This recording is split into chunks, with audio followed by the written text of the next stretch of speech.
Reporter breaking. PM Shri പദ്ധതി കേരളം ഉപേക്ഷിച്ചു എന്ന റിപ്പോർട്ടർ വാർത്ത സ്ഥിരീകരിച്ച വിദ്യാഭ്യാസ മന്ത്രി വി ശിവൻകുട്ടി സംസ്ഥാനം പദ്ധതി വേണ്ടെന്ന് വെച്ചുകഴിഞ്ഞു. LDF-ൽ ചർച്ച ചെയ്ത് അത് അവസാനിപ്പിച്ചതാണ്.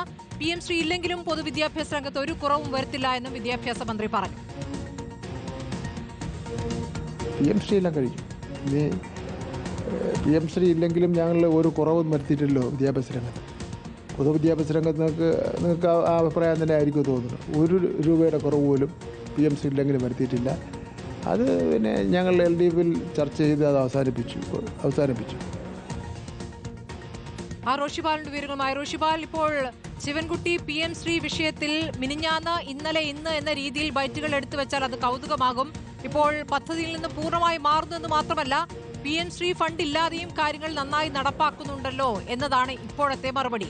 അപ്പോൾ ഇനി തെരഞ്ഞെടുപ്പ് അടുത്ത കാലത്ത് CPI-യുമായി ഒരു തർക്കത്തിന് ഈ വിഷയത്തിലില്ല എന്ന് തീർത്തു പറയുന്നു. ഈ വിഷയം ഇവിടെ അവസാനിക്കുന്നു അല്ലേ റോഷി?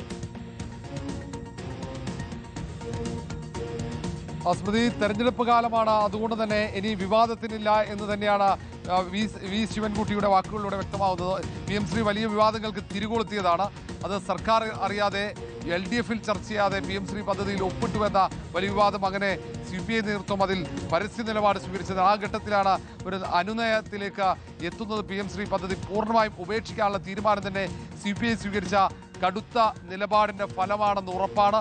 ഈ തെരഞ്ഞെടുപ്പ് കാലത്ത് ഇനി PM ശ്രീയുടെ പിന്നാലെ പോകാൻ സർക്കാരില്ലെന്ന് ഉറപ്പിക്കുകയാണ് വിദ്യാഭ്യാസ മന്ത്രി വി ശിവൻകുട്ടി. ഏതായാലും അതിൽ പ്രധാനപ്പെട്ട കാര്യം തന്നെ പരസ്യമായി അന്ന് CPI സ്വീകരിച്ച നിലപാട് തന്നെയാണ്. മന്ത്രിസഭ പോലും അറിയാതെ ഒപ്പുവെച്ചത് അന്ന് വലിയ വിവാദങ്ങൾക്കാണ് വഴിയൊരുക്കിയത്. പിന്നീട് അത് സംബന്ധിച്ച ചർച്ച നടന്നു, LDF-ൽ ചർച്ച നടന്നു.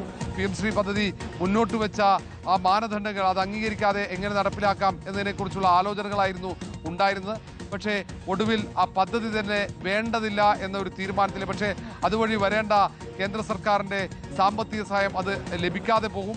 അതിന് പകരം സംസ്ഥാനം ഈ വിദ്യാലയങ്ങൾക്ക് സാമ്പത്തിക സഹായം നൽകുമോ എന്ന ചോദ്യമാണ്.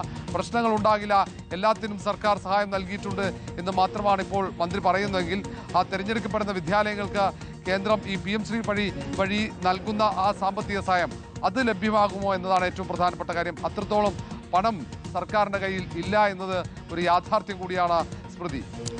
ശരി, റോഷിപാലാണ് വിവരങ്ങൾ നൽകിയത്.